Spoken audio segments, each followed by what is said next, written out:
กดอารมณ์ไม่ให้คิดฟุ้งซ่านมากมาย กับความเหงาที่อยู่รอบกายฉันยังหลับไม่ลงบอกตัวเองว่าต้องเข้าใจแต่ยอมรับมันให้ได้ก็แค่วันนี้ไม่เหลือใครสุดท้ายก็กลับเป็นเหมือนเดิมได้แต่คิ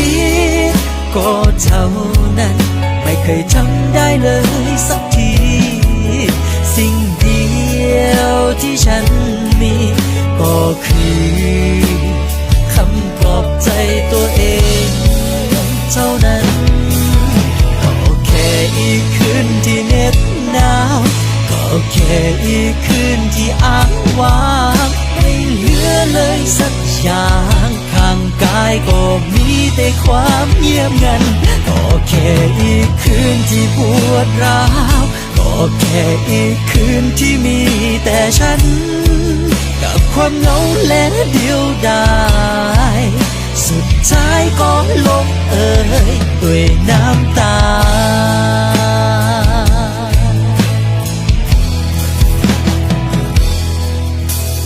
บอกตัวเองว่าไม่เป็นไรจะคิดทำไมให้วุ่นวายเรื่องแค่นี้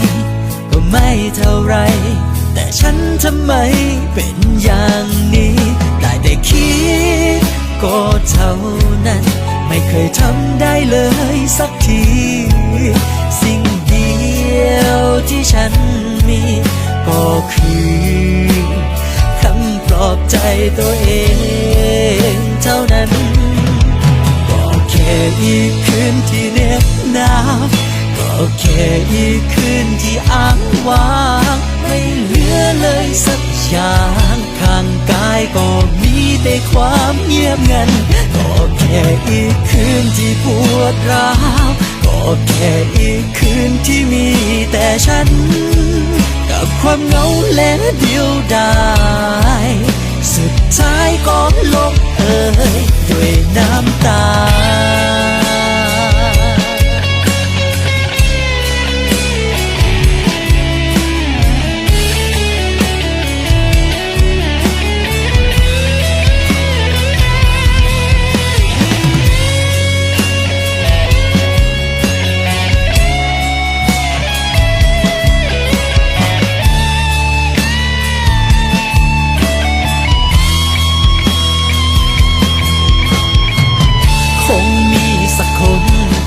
ทำให้รักนี้มี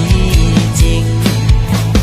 คงมีสักคนที่จะไม่ทิ้งไม่ไปไหนแต่ยังต้องรออย่างนี้อีกนานเท่าไรแต่ฉันเองก็หัวใจเหงาจนเกินจะทนก็แค่อีกคืนที่เหน็บหนาวก็แค่อีกคืนที่อ้างว้างไม่มีเหลือเลยสักอย่างข้างกายก็มีแต่ความเงียบงันก็แค่อีกคืนที่ปวดร้าวก็แค่อีกคืนที่มีแต่ฉันกับความเหงาและเดียวดายสุดท้ายก็ลงเอ่ยด้วยน้ำตาคืนที่เหน็บหนาวก็แค่อีกคืนที่อ้างว้างไม่มีเหลือเลยสักอย่างข้างกายก็มีแต่ความเงียบงันก็แค่อีกคืนที่ปวดร้าวก็แค่อีกคืนที่มีแต่ฉันกับความเหงาและเดียวดายสุดท้ายก็ลงเอ่ยด้วยน้ำตากับความเหงาและเดียวดายสุดท้ายก็มีแต่ฉันกับหยดน้ำตา